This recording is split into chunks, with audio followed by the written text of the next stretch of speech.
रामचरितमानस में तुलसीदास जी कहते हैं, बिनु सत्संग विवेक न होई, राम कृपा बिनु सुलभ न सोई। सत्संगत मुद मंगल मूला, सोई फल सिद्धि सब साधन फूला। वो कहते हैं सत्संग के बिना विवेक नहीं होता और श्री राम जी की कृपा के बिना वह सत्संग सहज में मिलता नहीं।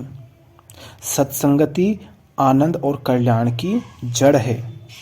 सत्संग की सिद्धि माने प्राप्ति ही फल है और सब साधन तो फूल हैं। समझते हैं इसको। वो कह रहे हैं सत्संग के बिना विवेक नहीं होता। सत्संग से तात्पर्य क्या? सत का संग करना। अब संग किसी का भी हो सकता है, माने संगति, वस्तु की, व्यक्ति की, विचारों की, पुस्तकों की, मोबाइल की, कपड़ों की, भोजन की। क्या ये सब आपको सत्संग माने सत्य की ओर ले जा रहे हैं? क्या इन सब का संग करके आप सत्य के निकट आ रहे हैं? जिन लोगों के बीच आप रहते हैं, जिनकी आप संगत करते हैं, क्या वो आपको सत्य के निकट ला रहे हैं? क्यों? अगर सत्संग नहीं है तो विवेक नहीं होगा, क्योंकि सत्संग के बिना विवेक नहीं हो सकता। विवेक माने उचित और अनुचित का भेद कर पाने की क्षमता। क्या सही, क्या गलत, क्या करणीय, क्या अकरणीय। एक ही स्थिति में एक काम करने लायक होता है और दूसरी ही स्थिति में वही काम करने लायक नहीं होता। अगर आप सिर्फ बातों को रट लेते हैं तो आप उचित निर्णय नहीं ले पाएंगे। आप बस ये देख पाएंगे क्या करना चाहिए, क्या नहीं करना चाहिए। ये विवेक नहीं होता है, क्या करना और क्या नहीं करना।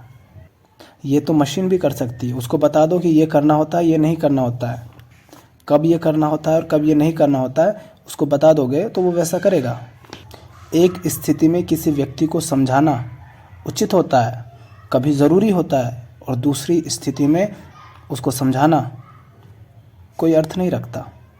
तो ये समझ, ये क्षमता कि कब क्या उचित है, ये विवेक होता है। और ये आता है सही संगत करने से, या तो कहो सही लोगों की संगत करने से, या सत्य की संगत कह लो। तो तुलसीदास जी कह रहे हैं बिनु सत्संग विवेक ना होई। सत्संग के बिना, सत्य की संग के बिना विवेक नहीं हो सकता। और श्री राम जी की कृपा के बिना वह सत्संग सहज में मिलता नहीं। क्योंकि हो सकता है तुम्हारे बगल में ही कोई संत महात्मा हो, लेकिन उसको तुम पहचान सको, ये भी कहाँ आसान है। बल्कि होता तो उल्टा ही है। जो सचमुच सत्य की दिशा में बढ़ रहा है, जो सच्चा है, जो साधु है, जो सच्चा संत है, उसको तो लोग पागल कहते हैं, क्योंकि उसके सारे काम पागलों जैसे होते हैं। वो समाज की इन क्षुद्र नैतिकताओं को, रूढ़ियों को, परंपराओं को मानता ही नहीं है। उसको लोग नास्तिक कहने लगते हैं। तो इसीलिए सत्संग इतने सहज से नहीं मिलता। उसके लिए भी कृपा चाहिए। किसकी? श्री राम जी की। श्री राम जी माने श्री राम जी से तात्पर्य है वो जो सत्य है, जो निर्गुण है, जो निराकार है, जो परम है। पर फिर कहोगे इसका मतलब कि हम अपनी तरफ से तो कुछ नहीं कर सकते। कर सकते हो। क्या? तुम नियत रखो सत्य की दिशा में बढ़ने की, ये तुम कर सकते हो। उसकी कृपा के बिना सत्संग नहीं मिलता, लेकिन उसकी कृपा भी तब होती जब तुम्हारी नियत हो सुधार की, सत्य की दिशा में बढ़ने की, स्वयं को ऊपर उठाने की, सही जीवन जीने की, सच्चाई के साथ जीने की। अगर तुम्हारी नियत ही नहीं है तो तुम्हें बता भी दे जाए कि सामने संत है, तो भी तुम उससे कुछ ना ले सकोगे। उसके सामने भी तुम जाओगे, भैया पैसे दे दो, रोटी दे दो, बच्चे दे दो, पत्नी दे दो, यही कहोगे। हम यही तो देखते हैं ना। लोग संत के पास भी जाते हैं धन, पद, प्रतिष्ठा, इन सब की कामना लेकर के कि भगवान आशीर्वाद दो, हम सफल हो जाएं, हमें ये मिल जाए, वो मिल जाए। ऐसा होता है इंसान। तो संत के पास भी संतत्व मांगने नहीं जाता, संपत्ति मांगने जाता है। तो सत्संग के बिना विवेक नहीं होता, लेकिन सत्संग श्री राम जी की कृपा के बिना सहज में नहीं मिलता, पर कृपा भी तब होती है जब आपकी नीयत होती है। आगे कहते हैं सत्संगति आनंद और कल्याण की जड़ है। जड़ का अर्थ समझते हो? जड़ के बिना जैसे पेड़ का अस्तित्व नहीं हो सकता ना। अगर पत्ते काट दोगे पत्ते आ जाएंगे, उसकी टहनियाँ काट दोगे तो दूसरी टहनियाँ आ जाएंगी, लेकिन अगर जड़ काट दी तो पेड़ ही मिट जाता है।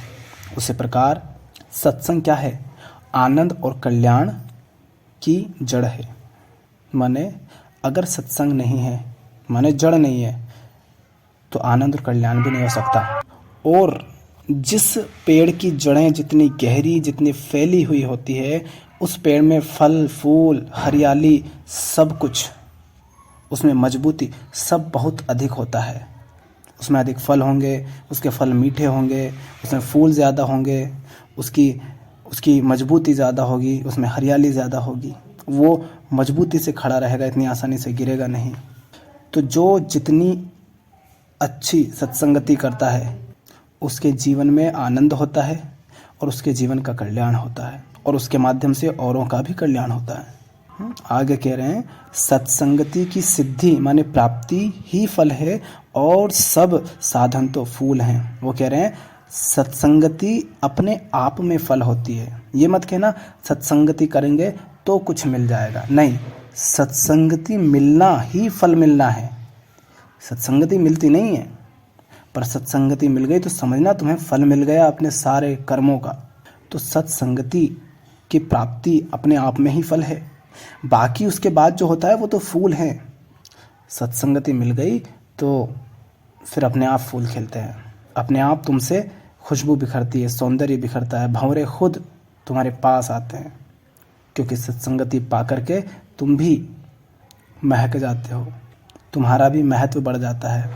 जैसे उस कीचड़ का भी महत्व बढ़ जाता है जिसमें कमल खिला हो, वरना कमल हटा लो तो कीचड़ का कोई महत्व नहीं रह जाएगा, पर कीचड़ का भी महत्व बढ़ जाता है जब उसमें कमल खिला हो। तो यहाँ पर तुलसीदास जी ने रामचरितमानस में सत्संग को बड़ा महत्व दिया है। सत्संग माने सही लोगों का संग कह लो, और सही लोग माने वो जो सत्य की दिशा में आगे बढ़ रहे हों, वो जो सत्य को महत्व देते हों, सच्चाई को महत्व देते हों, वो जो धर्म को महत्व देते हों, वो जो शांति को, प्रेम को, आनंद को महत्व देते हों, जो इस दिशा में बढ़ते हों, जो अहिंसा के पथ पर आगे बढ़ रहे हों, जो सबको एक में बांधते हो, जो समता के मार्ग पर चलते हो, वो सत्संग है। तो देखो कि अपने पूरे जीवन में, पूरे दिन भर आप किस किस तरह की वस्तुओं से, व्यक्तियों से, विचारों से, बातों से घिरे रहते हो, किसकी संगत तुम कर रहे हो। क्योंकि जैसी आपकी संगत होगी वैसा ही आपका वृक्ष होगा, उसके फल, उसके फूल, उसकी जड़ें, उसकी हरियाली सब वैसी ही होगी।